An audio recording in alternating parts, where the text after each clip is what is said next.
CBI விசாரணை கோருவது தவறல்ல.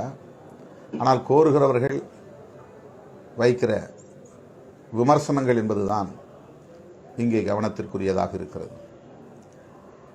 அவர்களுக்கு திமுக மீது அல்லது திமுக அரசு மீது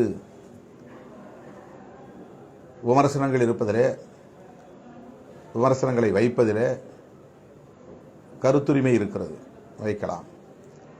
ஆனால் வேண்டுமென்றே திட்டமிட்டே நம்மையும் வம்புக்கு இழுத்து நமக்கு ஏதோ உள்நோக்கம் இருப்பதைப் போலவும், நாம் அரசியல் ஆதாயத்திற்காக திமுகவுக்கு அல்லது திமுக அரசுக்கு ஆதரவாக செயல்படுவதைப் போலவும் திரித்து வதந்திகளை பரப்பிக் கொண்டிருக்கிறது ஒரு கும்பல்.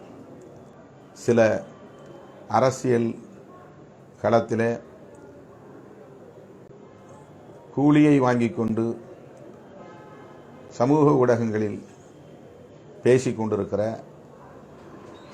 அரசியல் அறியாமையில் உழலுகிற அற்பர்கள் ஆம்ஸ்ட்ராங் அவர்களின் படுகொலையையும் தங்களுக்கு சாதகமாக பயன்படுத்தி கொண்டு திமுகவுக்கு எதிராக என்பதை விட விசிகாவுக்கு எதிராக அவதூறுகளை பரப்பும் பணிகளில் ஈடுபட்டு வருகிறார்கள். நம்மை வேண்டுமென்றே ஏதோ நமக்கு சொந்த புத்தி இல்லை, சொந்த கால் இல்லை என்பதைப் போல சில அற்பர்கள் அவதூறுகளை பரப்பிக் கொண்டிருக்கிறார்கள். இதற்கு நாம் ஒருபோதும் இடம் கொடுக்கக்கூடாது.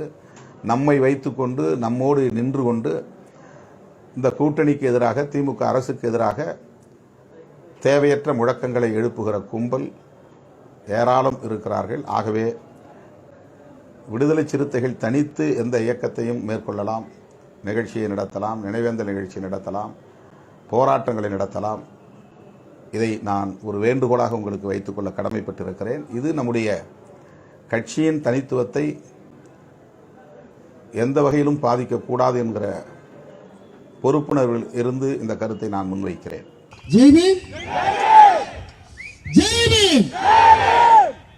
இது காசுக்காக கூட்டமா? காசு கொடுத்து யாராவது நம்மளை கூப்பிட்டாங்களா? யாருக்காக கூட்டணும்? அண்ணனுக்காக. நம்மளை காசு கொடுத்து நம்மளை கூட்டவே முடியாது.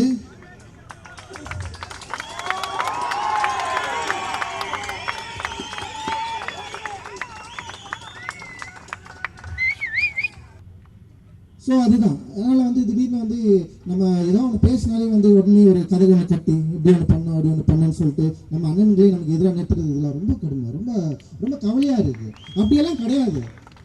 அண்ணன் திருமாவளவனுக்கு நான் சொல்லிக்கிறேன், தயவு செஞ்சு உங்களுக்கு எதிராக நம்ம ஒரு வேலை இருக்க மாட்டோம். உங்களுக்கு எதிராக நாங்க இருக்கணும். எங்களுடைய குரல் நீங்க, எங்களுடைய குரல் நீங்க. உங்களை நாங்கள் ஒரு காலம் விட்டுவிட மாட்டோம். உங்களை ஒரு காலம் நாங்கள் விட்டுவிட மாட்டோம். உங்க குரல்